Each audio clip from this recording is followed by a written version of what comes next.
Colonization, the New World.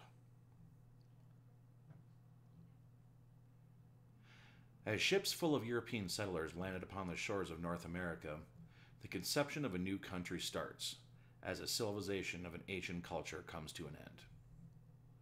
The architecture between two peoples, Native American Indian and European colonists, were vastly different in almost every description.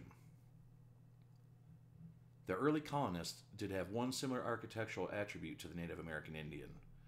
They used the same building resources and had to adjust their European vernacular to local environmental conditions. As the settlers advanced in the newly formed colonies and American Indians cling to their heritage, two buildings define the era of two separate cultures: the Native American Longhouse, or Haudenosaunee, and the Westover House, or the William Byrd House. The Longhouse was an American Indian farmer design that was prevalent in central New York, Pennsylvania, and New Jersey. The word Longhouse, or in Iroquois, Haudenosaunee, meant people of the Longhouse. Their architecture actually defined who they were as a people. As researched by the New York State Museum, American Indians are not the only people to create longhouses, as ancient Vikings, along with present-day Borneo farmers, use and are using longhouses. The longhouses of central New York Iroquois differed in style slightly, as some used gabled roofs and others bowed roofs. They all used the same building materials and principles. They dug the area where the longhouse was to be located, which gave the structures a more secure faux foundation. As described by Leland Roth, the framework of the structure was made from local timber, lashed together to make a frame. It was then covered with skins, creating a tent-like membrane that insulates the house along with being a great windbreak. Finally, the Iroquois builders would take bound wood and thatched or weaved panels of organic material to line the outside walls and roof of the longhouse, completing the four-season homestead. The size of the Iroquois longhouse differed greatly in length, and it was dependent upon the size of the families. The typical length was around 180 to 220 feet, but longhouses as long as 400 feet have been discovered, as told by the New York State Museum. The widths of the longhouses are generally 20 feet, short in comparison to the length, but their shorter sides made it easier to strengthen. The Westover House was designed by William Byrd II and was built in 1750. It is located at 7000 Westover Road, Charles City County, Virginia. It is one of the oldest Virginia plantation homes and has been cited to be one of the best examples of Georgian architecture in America. Both of the main entrances doorways are done in white stone, imported from England as cited by Leland Roth, American Architecture. The main walls of the structure are done in red brick, with white stone trim lining the top of the first story and all the windows. It has a very steep roofline that mirrors the governor's palace in Williamsburg. The structure of the roof consists of a truss system called clasp purlin, and is one of only two known in the state, according to the National Park Service. A clasp purlin is a horizontal timber in a roof frame which passes through or past the principals, which rest on the queen posts.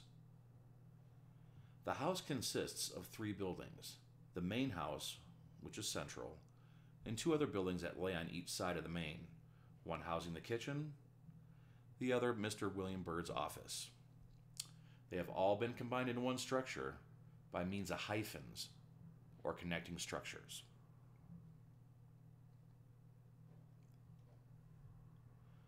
The architects of the American longhouses were the Iroquois Indians.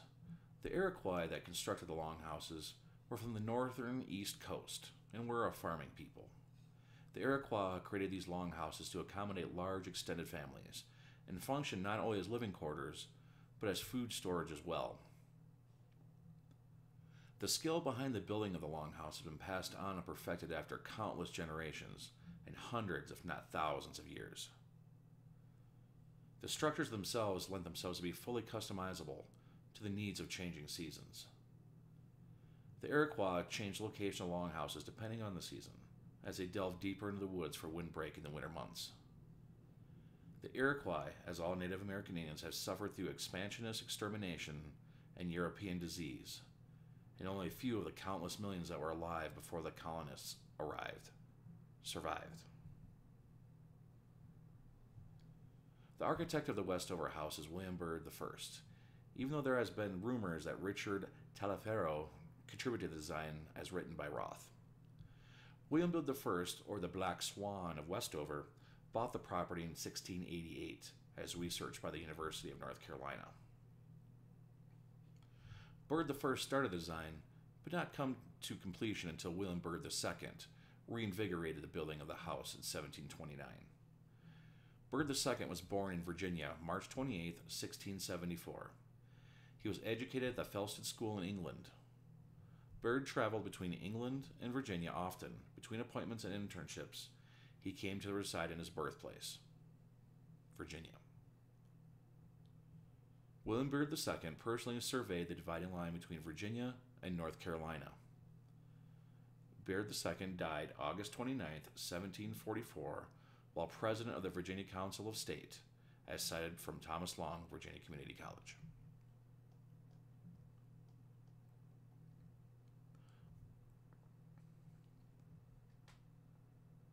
Both of these buildings were special places for different people in the same era. The American Indian longhouses is the definition of being functional, an insight to the indigenous people of our nation. The Iroquois and all American Indians were part of nature, a functioning member of the environment, and only used organic local building materials. Unfortunately, the longhouses disappeared along with the Iroquois people, their culture cut down, mirroring the destruction of the forest to make way for the colonists, an impact that can still be felt even today. The Westover House is special for many reasons. One of the reasons answers why the Georgian style emerged. As Leland Roth deduces, the reason for the Georgian vernacular is the desire to emulate the fashion of England, which was presently using Georgian Baroque as its architectural style. Along with the wealthy being fashionable, it is the fact that only trade partner that was allowed was England. So with trade being restricted to England, it is easy to see why England architectural influences played such a heavy role. It is amazing to see how two different cultures in the same era and location can have such different architecture. It is understandable that the newly arrived settlers wanted to transplant their native architectural vernacular, but it was eventually forced by nature to alter their designs. It is also understandable that the American Indian wanted to keep with their traditions, and unfortunately did not see the smoke on the horizon as colonist expansion destroyed the environment as they simultaneously destroyed the Native American Indians. Finally, almost 300 years later, architecture is looking back to organic building materials to be more at peace with nature instead of its enemy.